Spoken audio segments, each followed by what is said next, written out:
Hey guys, Steve here with another bat rep for you.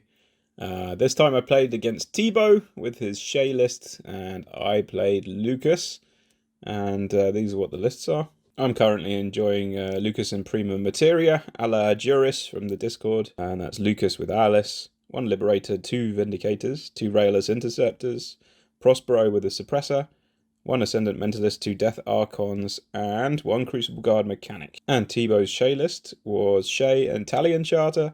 He's got a Galleon and Scallywag and a Mariner in the battle group this time.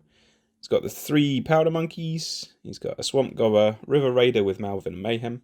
He's got Lord Rockbottom, Stone Cold Black Bella, 1 Death Archon, Commodore Cannon and Crew, Lady Iana and Holt, and the Shard Dirge Seers. Quite interesting looking at his list. There's a few bits to watch out for, I think. So essentially there's a few pieces that are actually going to be doing work. So the Galleon, obviously, has got pretty good guns, and the Mariner can do a bit of damage every turn. Malvin and Mayhem in there are pretty dangerous generally. I think they could probably take down a battle engine each turn if I let them. And the Death Archon obviously could be pretty dangerous, although my list doesn't rely that heavily on living stuff, but I probably don't want him to get near my caster, for example. Commodore Cannon, again, can do a fairly hefty chunk of damage each turn. So I'm mainly worried about some guns. My list is a gun line itself. But I feel like his list is a little bit reliant on specific pieces, whereas my list is a bit more has a bit more redundancy built in. Also, I believe my list can crack armor with its guns a lot better than his. The 4 damage swing from disintegration and then either rust or withering humor makes a big difference, as we'll see later in the game. Here's a table. Looks like we've got King of the Hill this time. Notice that the objectives are all in the correct place, so that's all good. And the terrain, starting at 12 o'clock, working clockwise, we've got a piece of water in the center zone. We've got a big forest over on the right-hand side, going down to just a cloud effect. Got a house, and then at the bottom there we've got a wall, another forest, another house, taking up quite a lot of the zone there, and a trench underneath my opponent's objective. And then right in the center of the board, we've got a forest on top of the flag. So I wanted the roll off to go first, and I decided to go first. I'm not 100% sure that was entirely the best thing to do. The thing about the Shae list is it hits from a very long way away. Some of the threat ranges are pretty ridiculous. It can shoot a long way, but also some of the charge ranges are pretty crazy. Now, I've got some pretty good long range shooting myself and some long charge ranges. So maybe it's better for me to go first. Generally speaking, if your opponent is very long range, then you might want to go second in order to give him the scenario pressure. And then possibly he might give up his attrition advantage with being able to strike first. Anyway, I set up like this. So pretty clearly want to send the Railless Interceptors through that largest gap between the house and the wall on the left, rather than the house and the wall on the right. So that was my general idea about the core of my deployment in this game. Then I'm thinking that my Death Archons are actually not too much of a workhorse piece in this matchup, so most of his key damage dealing models are constructs. So I'm thinking with my Death Archons, I'm going to keep them wide on the flanks and try and make sure I can contest those left and right zones without having to give up any attrition advantage. Certainly on the left-hand side there's a really nice spot for a Death Archon to sit behind the house and basically safe for the whole game. Right-hand side's a bit more difficult, as there's not such an obvious hiding spot, but I figured if he doesn't spot that, then I can just hide on the far corner of that zone and keep safe. And that will allow me to concentrate on the peace trade in this game. Then I've got everything else set up in the middle. LUKAS, both Vindicators, spread them out a little bit because I wasn't 100% sure which way he was going to deploy. And the Prospero with a Suppressor in the center, because that Rust debuff is going to be particularly useful, especially against all those constructs that he's got. And the Liberator's a little bit further back because I've got first turn and he's got pretty long range shooting, so I'm probably going to want to put the Liberator behind the wall in turn 1. So I don't need to worry about running it too far up. And my opponent's deployment looked like this. So he's got his Galleon in the center, and Death Archon on the right with Scallywag. Black Bella's there, and the Commodore Cannon on the right-hand side, and he's got his Mariner and Malvern and Mayhem on the left-hand side, backed up by Ayana and Holt and some monkeys. He's also got, the Dirge Seers are worth talking about in this matchup. So obviously LUKAS has a Cloud Wall available, and actually in this matchup that would be extremely useful to be able to just shut off his shooting. But those Dirge Seers, they can hand out guidance. So that's quite interesting because that makes them into a bit of a target. So if I can possibly pick off those Dirge Seers at some point during the game, then I will, because that will then enable me to put out clouds, and that will give me a big advantage for the attrition. So what I'm going to be looking for is for trying to pick things off from a distance. So he's going to find it difficult to keep any particular model safe from me. And then I pretty much just have to choose the order in which to start taking things down. Now, I think Malvern and Mayhem are actually the most dangerous, because I think they, from quite a long distance away, they can take down a battle engine per turn, which is pretty nasty. So they've got pretty big target on their heads. The Mariner has a nasty gun and a nasty melee weapon, but I don't think it can do as much in one turn, specifically against this list, as Malvern and Mayhem can. Galleon, again, with Coup de Main, I think it threatens about 12 inches in total with its charges, which is a pretty manageable distance for my list. But he's got this drag gun, which could be quite nasty. He might end up taking away one of my heavies, for example. So that's something I need to watch out for, but actually the relatively low threat range and the relatively straightforward gun that it's got tends to make it slightly less of a priority target. The Commodore Cannon is pretty nasty as well. It's got that slam gun on it, so I need to kind of prevent that from shooting as much as possible. So that is a target of opportunity, like the Dirge Seers, I'd say. Not unmanageable. It's only one shot per turn, but yeah. So there's some targets that I will want to take out before the end of the game. So here's my first turn, just running everything up. Just as I said, my opponent's put down his little blast templates for his theme benefit for the first turn. I put the Ascendant Mentalist in there. She's immune to blast damage, so it didn't really matter too much to her. TK'd the Suppressor forward so it could run up a bit further. Actually turned out to be pretty pointless, because I wanted to try and keep everything out of range of the Commodore Cannon, so that thing can shoot 20 inches, and that's actually pretty much at the limit of where my guys are. Turns out that was a little bit of a mistake. We'll find out why that is in a minute. But if the Commodore Cannon has to move, then he can't shoot. So ideally that Commodore Cannon doesn't want to move at all during this game, not moving during its activation. But there are other ways for it to move in that list. Yep, then the Railless is just going up, filling in that gap. Try and keep as many firing lines open as possible, and everything else just moving up in the middle. So where my Liberator currently is a pretty good spot to run up and be able to reach out and touch most things. I could maybe have had him a little bit further up just to make him slightly more flexible during the following turn. My opponent's first move looked like this, pretty much just running up, staying outside of some of my threat ranges. Notice that Malvern and Mayhem there on the left-hand side, they've come up quite a long way. Already starting to look quite dangerous there. Dirge Seers have got their clouds out. I believe the Mariner was able to put a shot on one of the Railless interceptors. Maybe did a little bit of damage, but the big activation this turn was using the Galleon to place the Commodore Cannon and put it in range of my Vindicator there. Then he was able to shoot the Vindicator, slam it into the house, and did about half of its boxes in damage, I believe. Now, that is pretty nasty. He disabled its Cortex and its right hand, which is not his gun, but still, that's quite a dangerous thing, and I would feel a bit silly that I didn't allow for the place from the Galleon for the Commodore Cannon. Something I'll have to learn from. Other than that, Galleon just walked up, I think. I don't believe he was able to do any shooting. Death Archon, Scallywag, and Bella are approaching the right-hand zone, trying to stay safe in the forest to keep those line of sights blocked. So, faced with this, my immediate thought was to try and kill Malvern and Mayhem. So that's what I did. My Liberator ran up, wasn't quite in TK range, so I had to TK the Liberator, then TK Malvern and Mayhem towards him, turn it round, and then put as much shooting as I possibly could onto him.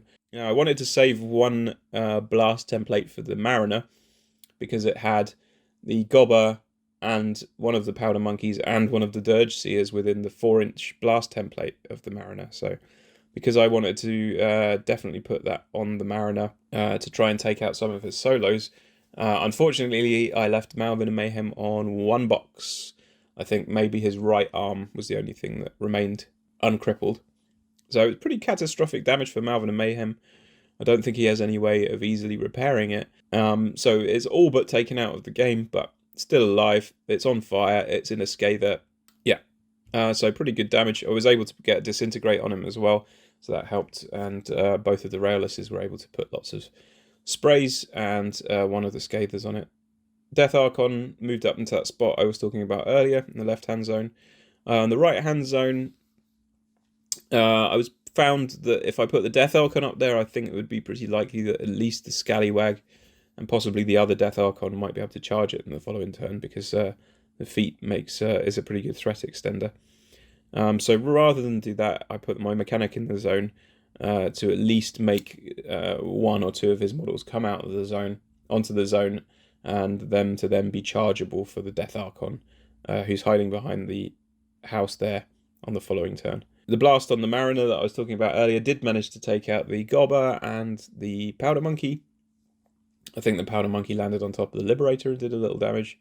Unfortunately, couldn't take out the Dirge Seer with the blast damage. Very unfortunate, as I could have boosted that damage as well, and I forgot.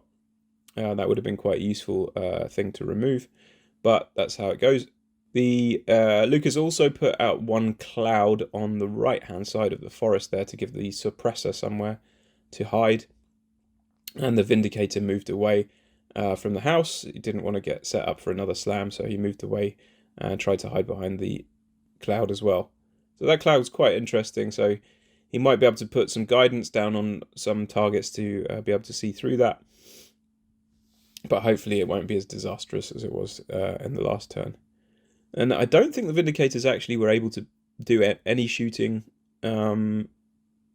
Prospero just shuffled, and that was pretty much it. Oh, and the Senate Mentalist put out Force Aura to protect the two raillesses from any shooting that might come in.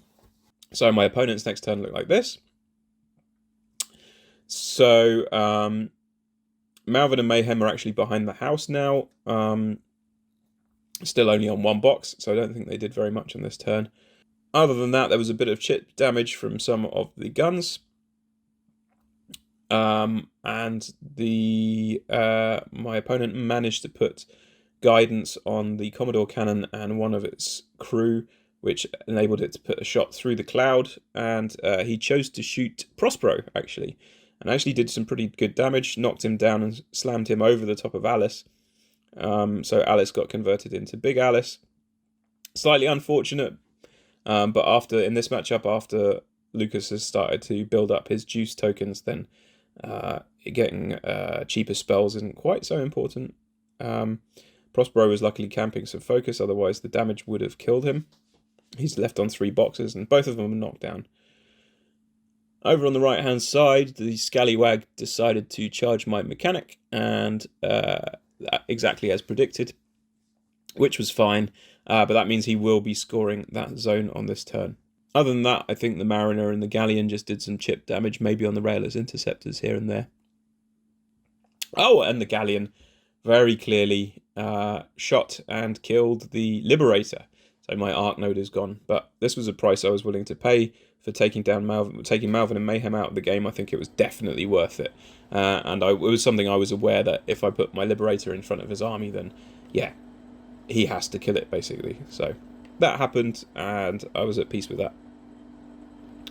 So on my turn, I want to start putting down some scenario pressure and try and pick off those targets as much as possible. So I did some pretty decent damage. I believe my Death Archon took out Malvern and Mayhem on the left and stayed in the zone. My Railless Interceptors did plenty of work. I think all in all they took down the Mariner, all of the Dirge Seers, and the Objective over on that side. This is all pretty great. The Suppressor helped out there, taking down the Mariner with a Rust. And now, because LUKAS has lost out on his Arc Node, he is not so easily able to put out Disintegration on distant targets. So actually all he did was, now that the Dirge Seers are gone now, all he did was put out Clouds. on this turn, which prevents a lot of shooting and a lot of retaliation in charges against the rest of my army. The left-hand Vindicator, I believe, helped kill the Mariner. The right-hand Vindicator put a shot on the Scallywag, and I think with one shot killed like half of its boxes, and the Death Archon was able to finish off Scallywag with its charge. And then the clouds come down to help prevent the counter charge from the other Death Archon and Black Bella. Oh, that's right. And the other Vindicator put one shot onto the Commodore cannon and killed it with one shot, which was very satisfying, taking an important piece out of the game. So overall, a pretty good turn. My charge on the objective put me ahead on scenario, and the railless sitting out there is also a bit of bait for the galleon, because at this point you can't really let it survive when it's that close to Shae. It's a pretty clear target for the galleon to charge. So that was pretty much a conscious decision for me to put that railless out front and try and bait out the charge from the galleon. Hopefully I can kill the galleon with what's left after that railless is gone. So on my opponent's turn, just as expected, he charged the railless with the galleon and absolutely crushed it. He debuffed it with Ayana beforehand, so this was very easy for the galleon to kill. I think he had 2 attacks left. He was a little bit sad because he felt like he could have engineered it, so he also put some attacks on the suppressor. If he'd been a little bit more careful about his charges, or walking up and using Coup de Main to be a little bit faster. But not to worry. Over on the right-hand side, Bella and his Death Archon still managed to walk up and take out my Death Archon. So that zone's pretty dead now because there's not really any constructs over there able to score it. And my objective is sat in there as well, making it contesting as one of my models. So yeah, apart from that, I think everything else survived. Still got my left-hand Death Archon, and now I've got a galleon to kill. So that's what I did on my turn. So I was able to put down a disintegration on that galleon using LUKAS in this turn. I actually missed with the first disintegration, so that's 3 focus down the toilet. Rolled double ones to hit that one, so I had to use more or less all of the rest of my focus to put out just that one disintegration on the galleon, which was kind of annoying. Then the suppressor just walked up, used his rust spray, put it on armor 15 after disintegration, and then he did something like 1 more spray, 2 initial fists, and then bought 3 attacks. So what's that? 1, 2, 3, 4, 5, 6 attacks. All at power 14, but the galleon's at armor 15, so all at dice -1. So that did, I think I rolled quite well as well, but that did more or less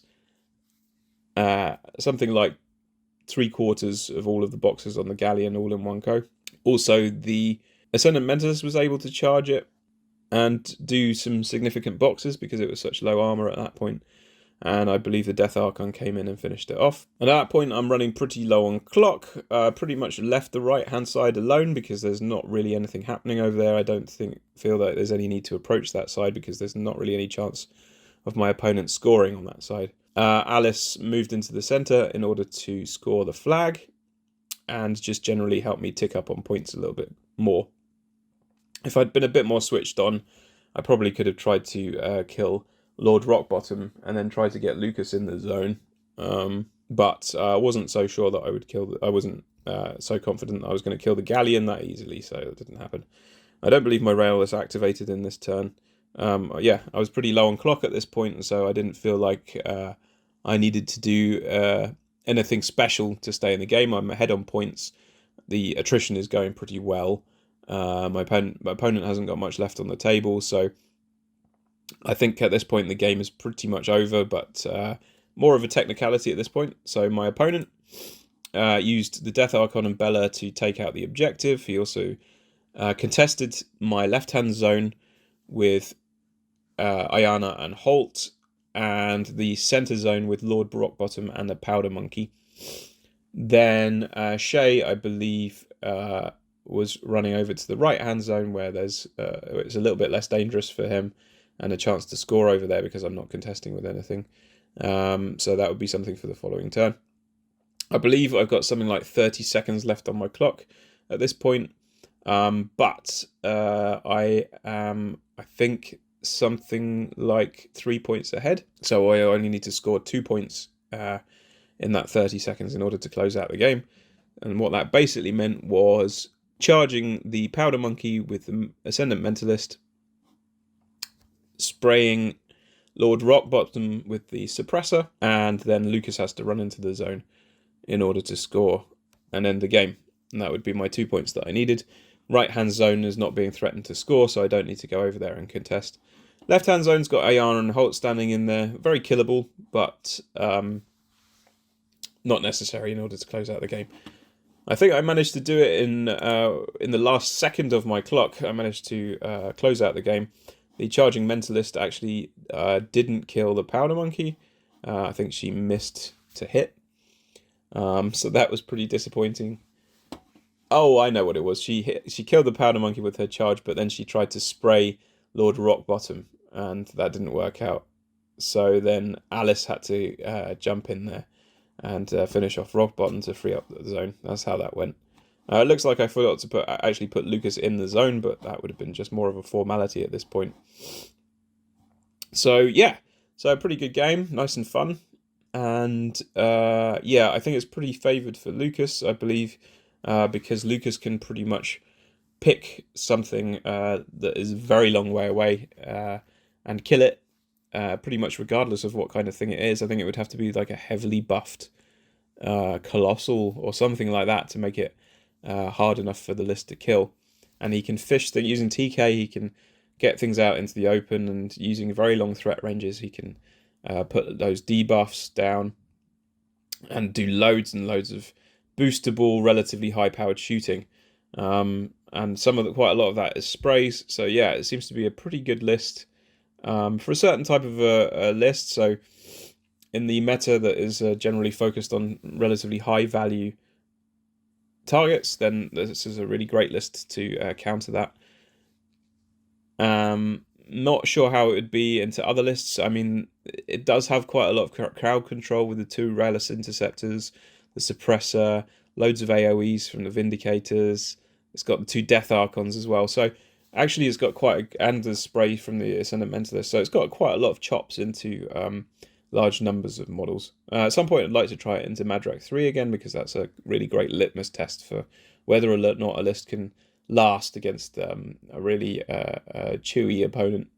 Anyway, so that was that. Thanks to Tebow for the cool game, and I'll see you on the next one. Cheers, bye.